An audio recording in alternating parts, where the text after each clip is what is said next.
Sabi nila, hindi natutulog ang lungsod. Ngunit minsan, tila humihinto ito. Tahimik ang kalsada. Walang ingay ng jeep. Walang sigaw. Walang pagmamadali.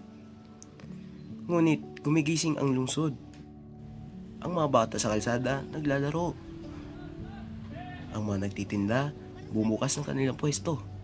Mga jeepney humihinto sa ilaw ng pulang signal. Ang lungsod ay muling kumikilos. May ilan na nananatiling tahimik. Sa footbridge, naghihintay ng tulong. Sa City Hall, umiikot ang sistema. Sa Ilog Pasig, dumadaan ang LRT. Ang buhay ay patuloy kahit may kirot. Ngunit may oras para huminto at magnilay. Sa Luneta, tahimik ang daan. Sa Manila Bay, sumasalamin ang araw sa tubig.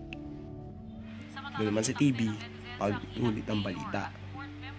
Ngunit may mga kwentong hindi lumilipas. Ang lungsod ay muli ng tahimik. Ang mga ilaw kumikindat sa dilim. Ako'y nagtatype ng huling salita. Pansamantala. Ngunit sa bawat tibok ng puso, may pag-asa.